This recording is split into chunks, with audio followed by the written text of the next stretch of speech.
कपिलेश्वर विहीर दुर्घटनेनंतर प्रशासन ॲक्शन मोडमध्ये.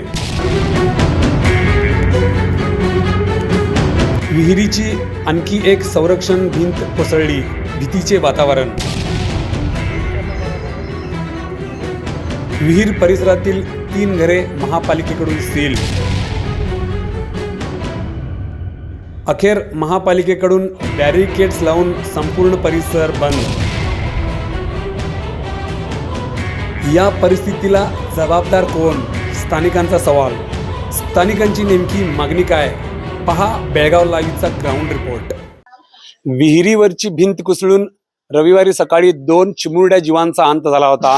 बेळगाव शहरामधल्या कपिलेश्वर मंदिराच्या मागील बाजूस असलेल्या विहिरीमधली ही रविवारी सकाळी दुर्घटना घडली होती.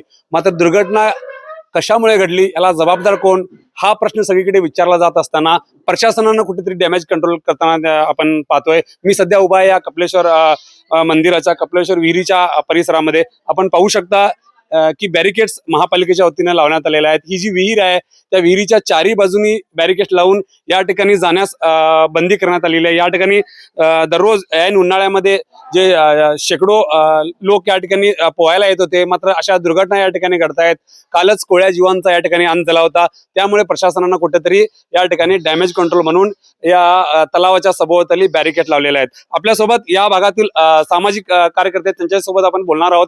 मात्र आपण पाहू शकतो की जे तलाव आहे त्या तलावाच्या मागच्या बाजूला असलेली जी घरं आहेत त्या घरांना बी धोका निर्माण झालेला आहे. अनेक ठिकाणी या घरांना भेगा पडताना दिसत आहेत. त्यामुळे महापालिकेने ही घरं देखील बंद करण्यात आलेली आहे. लॉक जे आहेत ते लावण्यात आले आहेत. या ठिकाणी महापालिकेनं सीलबंद केलेला आहे. ही 4-5 जी घरं आहेत ती आपण पाहू शकता की इथली कुटुंबे जी आहेत ती स्थलांतरित होत आहेत या तलावामुळे. या सगळ्या गोष्टीचा आपण आढावा घेतला असता नेमकं ही समस्या कशी घडली, का घडली आणि इथं काय करण्याची गरज आहे, या संदर्भात आम्ही बोलणार आहोत आणि इथल्या सामाजिक कार्यकर्त्यांची चर्चा करणार आहोत. आपल्यासोबत आहेत कपिल भोसले. कपिल, नेमकी ही समस्या का घडली? आज देखील इथं दुसरी जी बाजूची भिंत कोसळलेली आहे.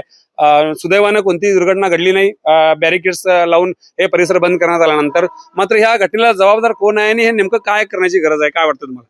एकंदरीने जर हा प्रशासना जो ह्या तलावाचा जर इतिहास बघितला, त्या इतिहासाप्रमाणे हा स्वातंत्र्य काळापासून हा जी तालीम असेल, कपिलेश्वर तालीम किंवा हा जो तलाव आहे, ह्याचा इतिहास फार मोठा आहे.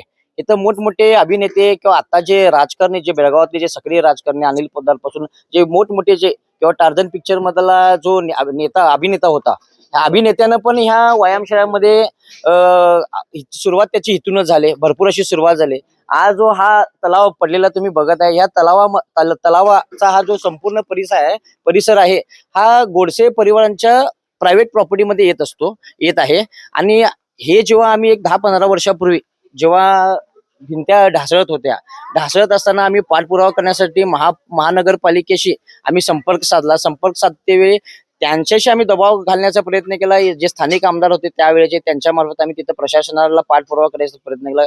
त्या प्रयत्नात प्रशासनाने हात वर करून सांगितलं की ही जागा ही खासगी मालमत्ता आहे, गोडशे परिवाराची खासगी मालमत्ता असल्या कारणाने आम्ही ह्या ठिकाणी काय करू शकत नाही. हे करू शकत नाही हे समजल्यानंतर मग आम्ही काय केलं, गोडशे परिवारांशी कॉन्टॅक्ट करून त्यांच्याकडून आम्ही लेखी स्वरूपात जो काही आता इथं रस्ता होता, एक 15 ते 20 फुटाचा हा रस्ता होता, हा रस्ता पुनर्निर्माण व्हावा या उद्देशाने आम्ही पाठपुरावा, त्यावेळेचे स्थानिक आमदार होते अनिल बेनके साहेब, त्यांच्या माध्यमातून आम्ही हा रस्ता करण्याचा ठराव पास केला होता. त्यांनी 40 लाख रुपये सँक्शन पण केले होते. पण जे इंजिनियरने जे त्यांनी कोटेशन दिले ते 70 ते 80 लाखाचं बजेट असल्यामुळे आणि ते काम तसंच लोंबकळत थांबल्यानंतर आम्ही स्वतःहून गोडशे परिवाराशी आम्ही संपर्क साधून प्रयत्न केला की जी संपूर्ण जो परिसर आहे, तुम्ही फक्त रस्त्यालाच न लिहून महानगरपालिकेला हस्तांतरित न करता संपूर्ण जे तलाव आहे किंवा जो इथला जो शिल्लक जो परिसर आहे तो संपूर्ण करा.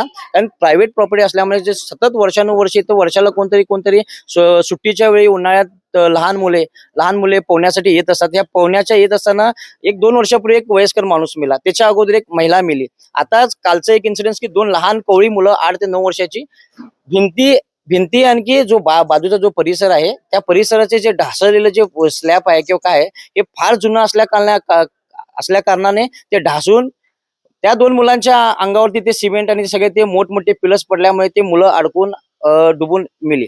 मग याला कारणीभूत कुणाला धरावं? आम्ही प्रशासनाला धरावं काय गोडसे परिवाराला धरावं? आणि आम्ही त्यांना पण सतत आम्ही पाठपुरावा करत होतो की थोडंफार काहीतरी तुम्ही हे संपूर्ण तलाव हे तुम्ही महानगरपालिकेला हस्तांतरित करा. त्यांच्या माध्यमातून मोठी निधी आम्ही आणू.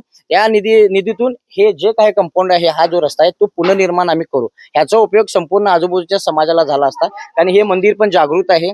या मंदिरामार्फत जे पाठिंबा एक मंदिर आहे कोलकामा देवीचं, इथं भरपूर असे वर्षानुवर्षी इथे जत्रा होत असतात. वर्षानुवर्षी वेगवेगळ्या समाजाचे मारवाडी, गुजराती, जो डोंबारी समाज आहे, त्याचप्रमाणे कुरबूर समाज आहे, वर्षानुवर्ष हजारो बकरी या देवीला पडत असतात. या देवीला येण्या जाण्याचा मार्ग हा एकच होता. या माध्यमातून आम्ही हा रस्ता पहिला रस्ता व्हावा या उद्देशाने आम्ही सतत प्रयत्न करत आलो.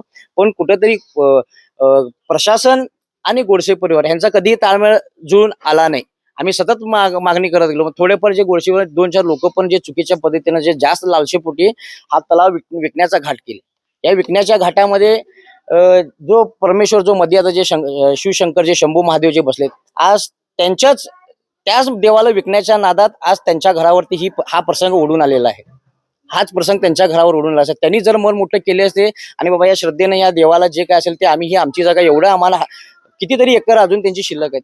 ह्या माध्यमातून जर हा थोडासा परिसर त्यांनी प्रशासनाला दिला असता तर आज देवाच्या कृपेने आज घरं पण त्यांची शिल्लक राहिली असती आणि हा प्रसंग त्यांच्यावरती ओढवला नसता. आमची प्रशासनाची एकच मागणी आहे की लवकरात लवकर हा तलाव पुनर्निर्माण व्हावा. कारण याचा इतिहास मोठा आहे.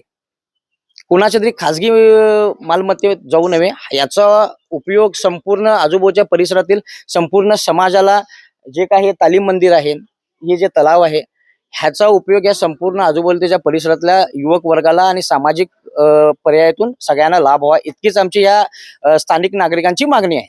प्रशासनकडे विनंती काय म्हणजे आम्ही रहिवासी आजूबाजूच्या परिसरांना लई धक्का आहे. बाजूचे सर्व भिंती पडलेत. त्या भिंतांना कॉर्पोरेशन लक्ष देऊन ते आम्ही कॉर्पोरेशनला 4-5 वेळा मनवी दिलोय.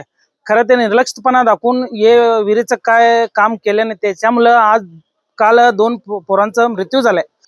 हा जो मृत्यूचा सापळा बनलेली ही जी विहीर आहे, हा प्रश्न सुटला पाहिजे आणि ह्या तलावात जो आहे खाजगी मालमत्ता आहे आणि महापालिकेने याच्यात लक्ष घालून हा तिढा लवकरात लवकर सोडवला पाहिजे, अशीच मागणी इथल्या स्थानिक लोकांची आहे.